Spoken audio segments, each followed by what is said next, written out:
আজি নিখিল বড়ো ছাত্ৰ সন্থাৰ উদ্যোগত প্ৰতিটো ডিষ্ট্ৰিক্ট হেডকোৱাৰ্টাৰৰ সন্মুখত আজি এই প্ৰতিবাদ সাব্যস্ত কৰিবলৈ বাধ্য হৈছে কিয়নো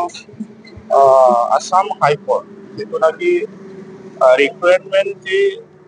হ'বলৈ গৈ আছে তাত Assam judicial service grade 3 paper 5ৰ যি মেইনছ এক্সাম হ'ব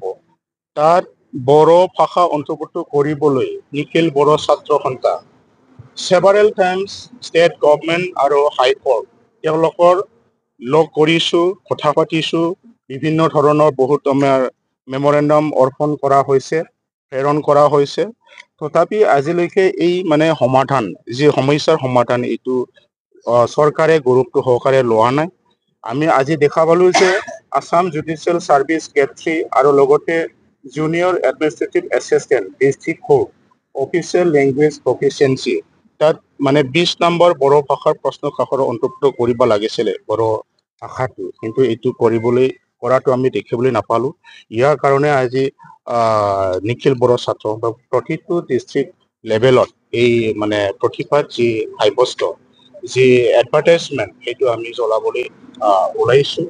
যে দুখৰ বিষয় এইটোৱে যে বড়ো ভাষা যোৱা 2003 তাত BTC চুক্তি হোৱাৰ অনুযায়ী যে আমাৰ ভাষাটো নেশ্যনেল লেভেলৰ যি কনষ্টিটিউচনেল এইট চিডিউলৰ অন্তৰ্ভুক্ত কৰা হ'ল এটা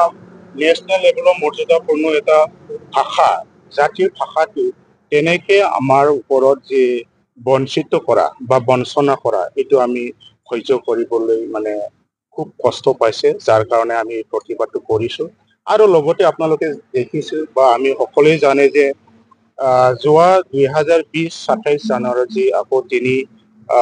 থাৰ্ড টাইম যি চুক্তি স্বাক্ষৰ হ'ল, শান্তি চুক্তি হ'ল,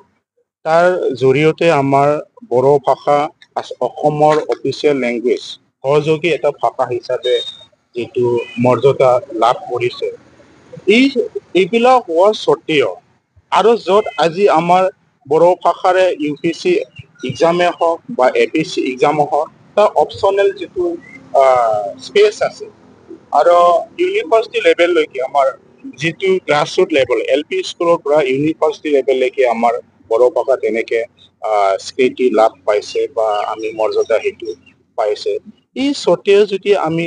যি মানে আইনৰ ব্যৱস্থা যি কোৰ্ট জুডিচিয়েল কোৰ্টৰ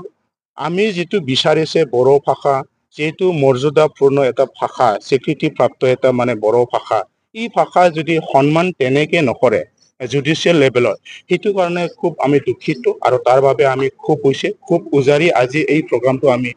সাব্যস্ত কৰিবলৈ মানে এটা সময়ে আমাক বাধ্যতা কৰিছে। তাৰ কাৰণে আমি ইয়াৰ জৰিয়তে আজি আমি অসম চৰকাৰ তথা হাইকোৰ্ট তেওঁলোকৰ মানে বিনম্ৰভাৱে আমি অনুৰোধ কৰিছোঁ যাতে আমাৰ ওপৰত আমাৰ বড়োসকলৰ জীয়াই থকাৰ কাৰণে যি ভাষা, যি আইডেণ্টিটি, যি কালচাৰ, যি আমাৰ অস্তিত্ব, যি আমাৰ ন্যায় সেইটো অতি সোনকালে তেওঁলোকে সমাধান কৰি দিব লাগে। অন্যথা যদি সমস্যা আমাৰ জড়িত তেনেকে মানে পৰিৱেশত ঠেলি দিয়ে তেনেহ'লে অনাগত দিনত নিখিল বড়ো ছাত্ৰ সন্থা আৰু লগতে